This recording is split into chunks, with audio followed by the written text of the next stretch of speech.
স্বাগত দীপ্ত সংবাদে, সাথে আছে আমি কাজী আসিফুজ্জামান। জুলাইয়ে আন্দোলনকারীদের বাড়িঘর ও ব্যবসা প্রতিষ্ঠান পুড়িয়ে দিতে তৎকালীন মন্ত্রী ওবায়দুল কাদের ও হাসান মাহমুদকে নির্দেশ দিয়েছিলেন শেখ হাসিনা। এই সংক্রান্ত ফোনালাপের একটি রেকর্ড আজ ট্রাইব্যুনালে দাখিল করেছে প্রসিকিউশন। জুলাইয়ের মানবতা বিরোধী অপরাধের মামলায় ওবায়দুল কাদের সহ 7 আসামির বিরুদ্ধে যুক্তিতর্ক উপস্থাপনের পঞ্চম দিনে কল রেকর্ডটি আদালতে বাজিয়ে শোনায় রাষ্ট্রপক্ষ। ওরা কিন্তু ওই সব জায়গায় আবার তৈরি হচ্ছে আর শুধু আগুন দিয়ে পোড়াবে সব। বুঝছো? জি আপা, আপনি কাদের ভাইকে যেভাবে নির্দেশ জি জি হ্যাঁ, না সব আমাদের লোক থাকতে পারে, ওরা তো আগুন দিয়ে পোড়াবে, তো ওদের বাড়ি গাড়ি আছে, কারণ সেগুলো পোড়াবে, পাবলিক দিয়ে পোড়াবে, আর কি করবে? জি জি জি তাহলে অন্য কিছু করে লাভ নেই, তোরা পোড়াবি আর আমরা পোড়াবো। জি রাইট, এটাই ঠিক পড়তাই। বিভিন্ন এলাকায় লোক ঠিক করা এবং করা, সব নেতা কমিটির ওভাবে ব্যবস্থা করা। কাদের ভাইকে আমি একটু দিচ্ছি, আপনি প্রত্যেকটা এমপিকে ডাকো, খবর দাও, প্রত্যেক এলাকার পরিষদ দিতে হবে। জি না ওই যে তোমার সেতু ভবনে আবার আগুন লাগাচ্ছে, আমি একটা র্যাব পাঠাচ্ছি, আর আমি বলছি যে যেখান থেকে গ্যাদারিং আছে সব জায়গায় র্যাব দেবে। আর ওরা আগুন দিচ্ছে, ওদের বাড়ি ঘর আছে না, এখন আর বসে থাকার সময় নেই। আমাদেরও বাড়ি ঘরে আগুন দিচ্ছে, ওদের বাড়ি ঘরে আগুন পাবলিক দেবে। ওদের ব্যবসা প্রতিষ্ঠান কি কি আছে খুঁজে বার করবে। আজকে তাদের একটাই কাজ, সব জায়গায় বসে থাকবে আর খালি আগুন দেবে। কিছু আগুনের ব্যবস্থা আমাদের রাখা দরকার।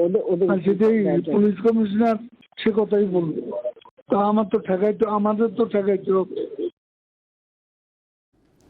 প্রধানমন্ত্রী তারেক রহমানের সঙ্গে গতকাল ভারতের হাই কমিশনার দীনেশ ত্রিবেদীর সৌজন্য সাক্ষাতের পর পররাষ্ট্রমন্ত্রী খলিলুর রহমান জানান, ভারতের কাছে শেখ হাসিনার দ্রুত প্রত্যর্পণ আশা করে বাংলাদেশ। এছাড়া ওসমান হাদি হত্যাকাণ্ডের আসামিদের ফেরত দেওয়ার বিষয়েও দেশটির প্রতি অনুরোধ পুনর্ব্যক্ত করা হয়েছে। ঢাকায় দায়িত্ব নেওয়ার পর সোমবার প্রথমবারের মতো প্রধানমন্ত্রী তারেক রহমানের সঙ্গে সৌজন্য সাক্ষাৎ করেন ভারতের হাই কমিশনার দীনেশ ত্রিবেদী। আলোচনায় গুরুত্ব পায় দুই দেশের সম্পর্কের নানান দিক। পরে ব্রিফিংয়ে পররাষ্ট্রমন্ত্রী জানান, রাষ্ট্রের মৌলিক যেসব স্তম্ভ রয়েছে সেগুলো অবমাননা করার মতো কোনো কিছু আর করবে না ভারত সরকার, এটাই তাদের কাছে প্রত্যাশা। 5 তারিখে হাসিনা যে কাজটি করেছে সেটা হচ্ছে বাংলাদেশের জুডিশিয়ারি রাষ্ট্রের একটি স্তম্ভ, তার প্রতি বৃন্দাঙ্গুষ্ঠে দেখিয়েছে এবং সেই কাজটি ভারত সরকার করতে দিয়েছে। এবং আমরা আশা করব আমাদের এই বিষয়টি ভারত সরকার অনুধাবন করবেন। তাদের সঙ্গে আমার যা কথা হয়েছে তাতে আমি কিছুটা হলেও আশ্বস্ত। এছাড়া শেখ হাসিনার দ্রুত প্রত্যর্পণ এবং হাদির হত্যাকাণ্ডে জড়িতদের বাংলাদেশের কাছে ফিরিয়ে দেওয়ার অনুরোধ জানানো হয় বৈঠকে। শেখ হাসিনার বাংলাদেশে প্রত্যর্পণ করার বিষয়টি উঠে এসছে এবং আমরা তাদেরকে বলেছি এই প্রত্যর্পণ প্রসেস ত্বরান্বিত করার জন্য। আমরা আশা করি ভারত এই ব্যাপারে পজিটিভলি সাড়া দেবে। এছাড়া শহীদ হাদির সাসপেক্টেড হত্যাকারীরা আপনারা জানেন ধরা পড়েছে। আমরা ভারত যে সমস্ত কাগজপত্র চেয়েছিল সবকিছু তাদের দিয়েছি।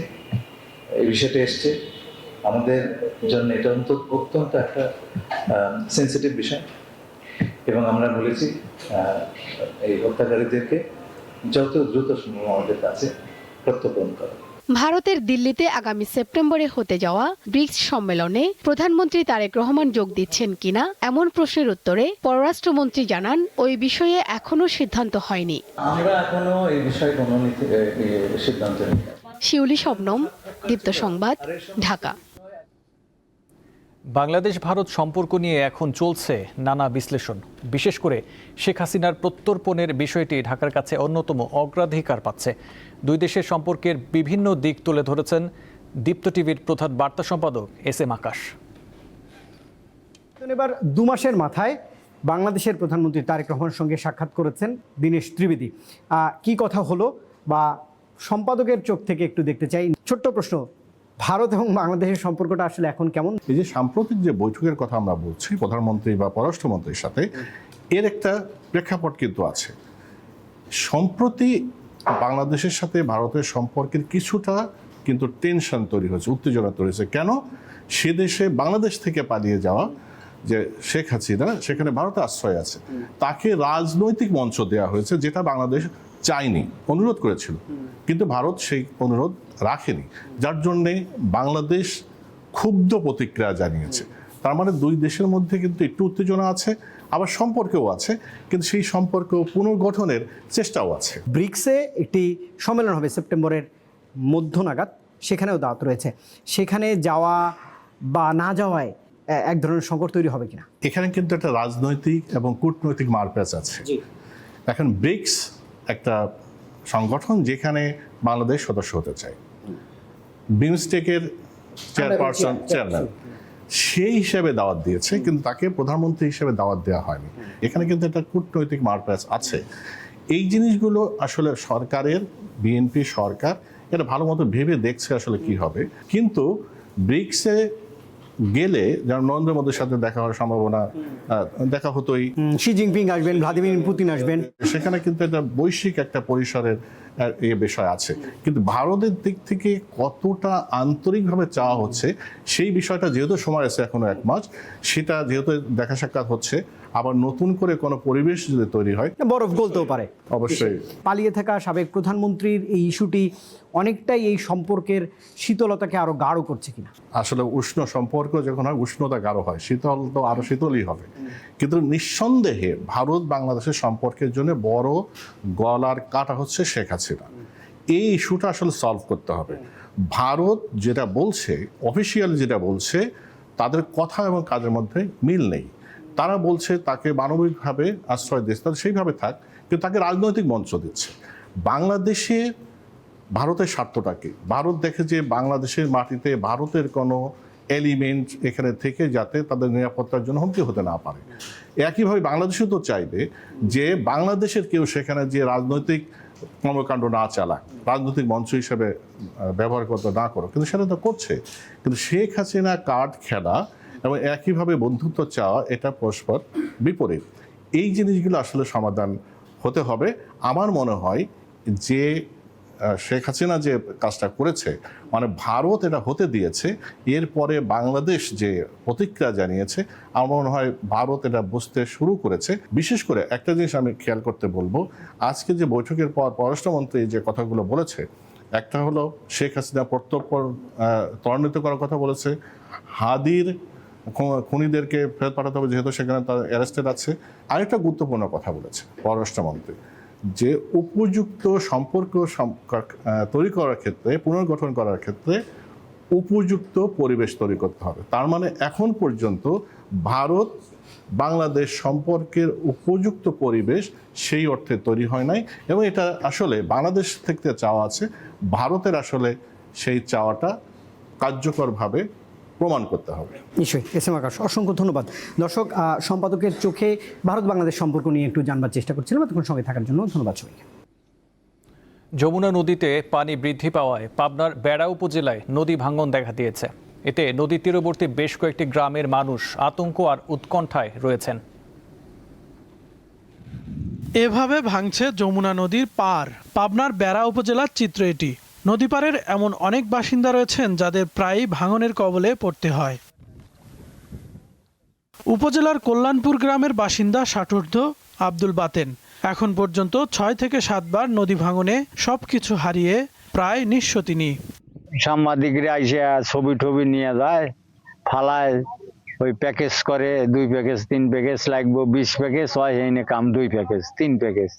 এতে তো আর ওই সন্তুষ্টমূলক জায়গাটা আর বড়টা হয় না বা বান্দার সিস্টেম হয় না। আমার তো আর ওই অন্য কোনো জায়গা বসবাস করার মতন ক্যাশ ক্যাপাসিটি নাই। খুলে যায়, এপার ভাঙ্গে ওই পারে যাই, ওই পার ভাঙ্গে এই পারে আসি। এই ওই গ্রামের আব্দুল বাতেনের মতো অর্ধশত বসতবাড়ি ও ফসলি জমি নদীগর্ভে বিলীন হয়েছে। হুমকিতে রয়েছে বিদ্যুতের সাবস্টেশন, বিভিন্ন শিক্ষা প্রতিষ্ঠান, কবরস্থান ও মসজিদ। অনেকের দিন কাটছে খোলা আকাশের নিচে। আমাদের ঘর নদীতে চলে গেছে, আমরা গুদিয়া চালবল নিয়ে মহাবিপদে আছি। ঘর দরজাতে নাইকেই সব গাঙে গেছে, ভাঙিয়ে চুরে। আমার একটু বান্ধে দেওয়ার ব্যবস্থা করেন। 4 বার ভাঙলো, এখন আমরা অসহায়। নদীতে বস্তা ফালায়, নদীতেই নিয়ে যায়। কি ফালায় কি না ফালায় আল্লাহ জানে, আর যারা ফালায় তারাই জানে। এটা নদী শাসন না করলে ভাই চর ভেঙে দেবে ভাই, সাপেশ ভেঙে দেবে। নদী তো ভাই এখনো মানে কাজ মাছ শুরু করে না ভাই, এখন কাজের দরকার ভাই, ইমার্জেন্সি কাজের দরকার। পানি উন্নয়ন বোর্ডের ঊর্ধ্বতন কর্মকর্তারা বলছেন, ভাঙন কবলিত এলাকায় অস্থায়ী ব্যবস্থা নেওয়া হচ্ছে। মন্ত্রী মহোদয় বরাবর সেখান থেকে আমাদের একটা দিক নির্দেশনা আসে, যেখানে ভাঙন কবলিত স্থানগুলো উনি চিহ্নিত করে দিয়েছে। আমরা ওই ভাঙন কবলিত এগুলি আবার নিজের সরেজমিনে আমরা পরিদর্শন করে সেসব জায়গাতেগুলো আমরা অস্থায়ী প্রতিরক্ষামূলক কাজ ডিক্লারেশন করে ইমার্জেন্সি ঘোষণা করে ওই সব জায়গাগুলোকে আমরা কাজ করে যাচ্ছি। নদী ভাঙন রোধে দ্রুত কার্যকর ব্যবস্থা নেওয়ার দাবি ভুক্তভোগীদের। কাউসার আহমেদ, দীপ্ত, বার্তাকক্ষ। 3 মাস 15 দিনের নিষেধাজ্ঞা শেষে রাঙামাটির কাপ্তাই হ্রদে আবার মৎস্য আহরণ শুরু হয়েছে। গতরাত 12টা 1 মিনিট থেকে শুরু হয়েছে মাছ ধরা। সকাল 6টা থেকে রাঙামাটি ফিশারি ঘাট সহ বিভিন্ন মৎস্য অবতরণ ঘাটগুলোতে জেলেদের নৌকা জড়ো হতে থাকে। সচল হয়েছে জেলার বরফ কলগুলো। দেশের বিভিন্ন প্রান্তে মাছ পাঠানো শুরু করেছে ব্যবসায়ীরা। প্রথমে 25শে এপ্রিল থেকে 31শে জুলাই পর্যন্ত নিষেধাজ্ঞা দেওয়া হয়, পরে তা আরও 10 দিন বাড়ানো হয়।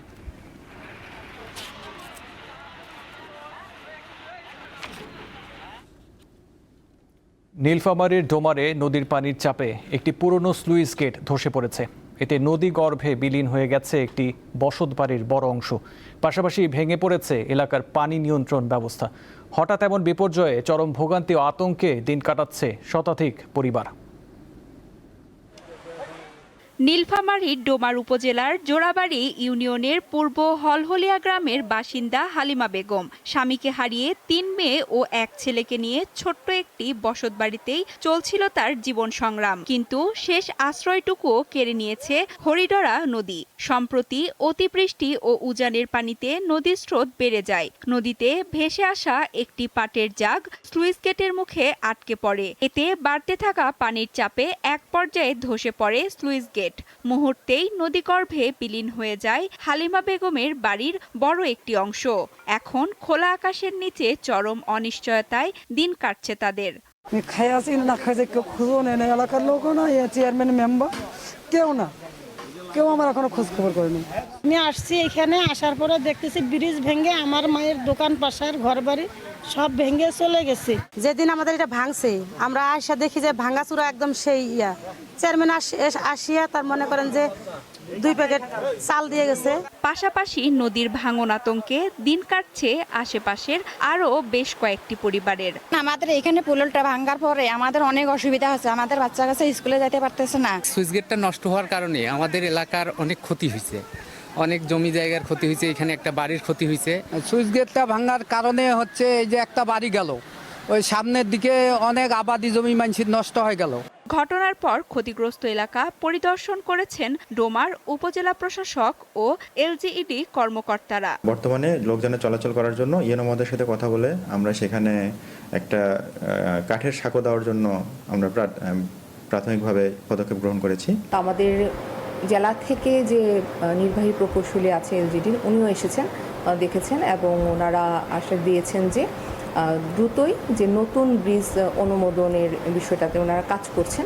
কেবল সাময়িক আশ্বাস নয়, আসন্ন কৃষি মৌসুমের কথা বিবেচনা করে দ্রুত জরুরি ভিত্তিতে বাঁধ মেরামত ও নতুন স্লুইস গেট নির্মাণের দাবি স্থানীয়দের। সঞ্জিদা স্নিগ্ধা, দীপ্ত, বার্তাকক্ষ। এবারে আন্তর্জাতিক প্রসঙ্গ। 7.4 মাত্রার শক্তিশালী ভূমিকম্পের আঘাতে লণ্ডভণ্ড হয়ে গেছে কলম্বিয়ার পশ্চিমাঞ্চল। নিহতের সংখ্যা বেড়ে দাঁড়িয়েছে 132 জনে। স্থানীয় সময় সোমবার আঘাত হানা এই ভূমিকম্পের পর দেশটিতে 21 বার আফটার শক হয়েছে। ধসে পড়া ভবনের নিচে আটকা থাকা মানুষদের বাঁচাতে জোরে সোরে উদ্ধার কাজ চালাচ্ছে কর্মীরা। তবে উদ্ধার কাজে ভারী যন্ত্রপাতির সংকট দেখা দিয়েছে। দেশটির প্রশাসন জানিয়েছে, ভূমিকম্পে পশ্চিমাঞ্চলের রিসারালদা প্রদেশের বেশ কয়েকটি শহরে ব্যাপক ক্ষয়ক্ষতি হয়েছে। বহু ভবন ধসে পড়েছে, বন্ধ রয়েছে কয়েকটি বিমানবন্দর এবং এখনও অনেক মানুষ নিখোঁজ আছে। কলম্বিয়ার ভূতাত্ত্বিক সংস্থা জানিয়েছে, এটি 21 শতকের দেশটিতে আঘাত হানা সবচেয়ে শক্তিশালী ভূমিকম্প। কলম্বিয়ার পাশাপাশি প্রতিবেশী দেশ ইকুয়েডর ও পানামাতেও জোরালো কম্পন অনুভূত হয়েছে।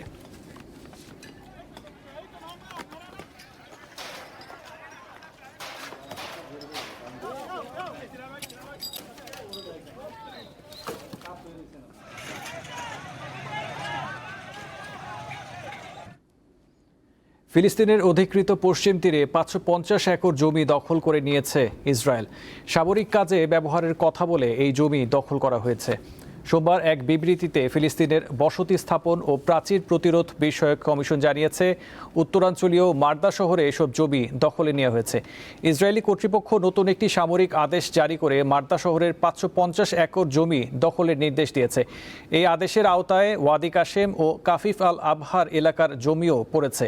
কমিশনের তথ্য মতে শুধু জুলাই মাসেই ফিলিস্তিনের 2,05,324 একর জমি দখলের আদেশ দিয়েছে ইসরায়েল।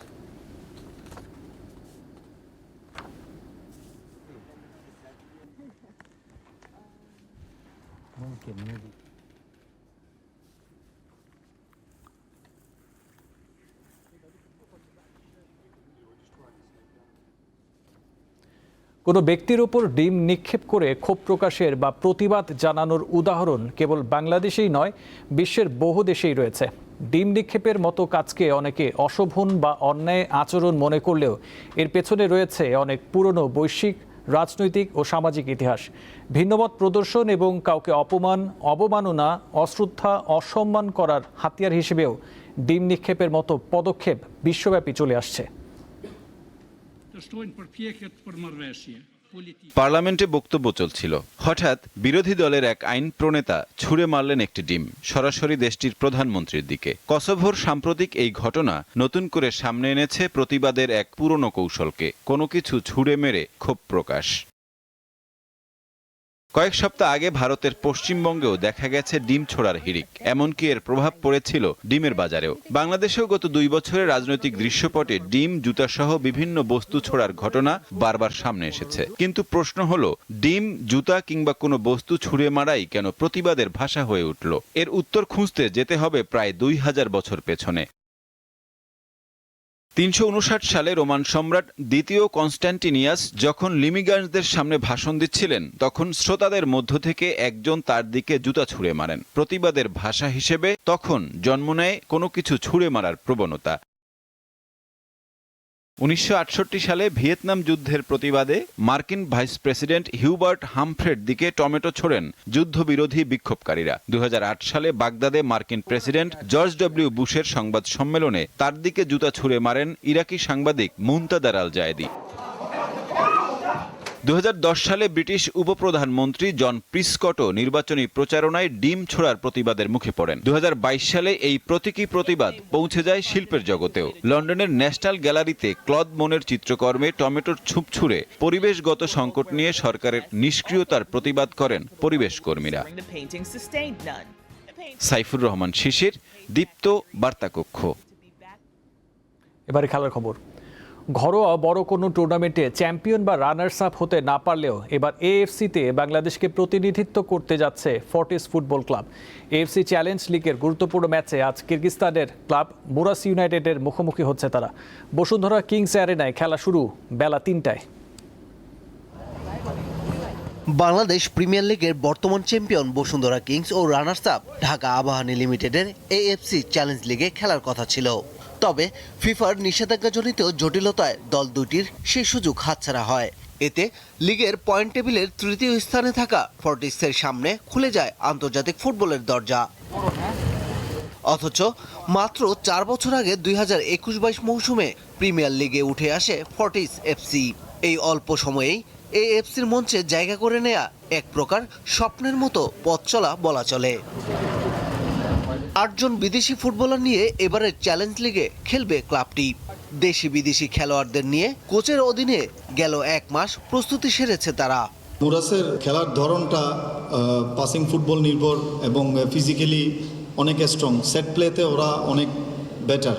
সো আমরা যদি ওদের প্রেশারটা অ্যাবজর্ব করতে পারি, দেন আমরা যদি আমাদের নিজেদের ফুটবল খেলতে পারি, সেট প্লেতে যদি আমরা গোল কনসিড না করি, আমাদের অনেক ভালো সুযোগ থাকবে।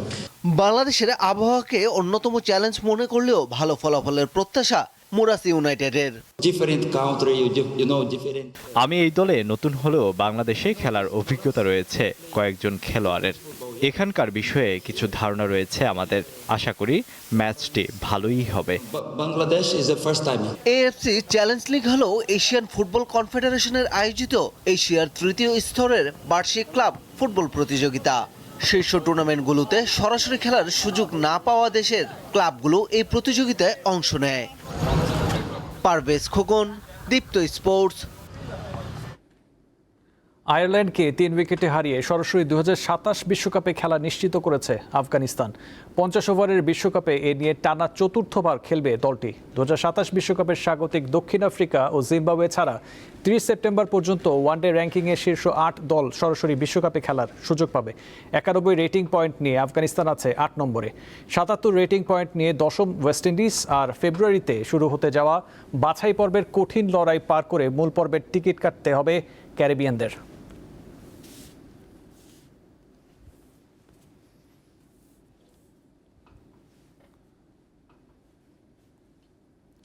এই ছিল এখনকার মতো। পরবর্তী সংবাদ 2টায় দেখার আমন্ত্রণ রইল। এছাড়াও তথ্য বিনোদনের খবর পেতে চোখ রাখুন দীপ্ত টিভি ডিজিটাল প্ল্যাটফর্মগুলোতে। ধন্যবাদ।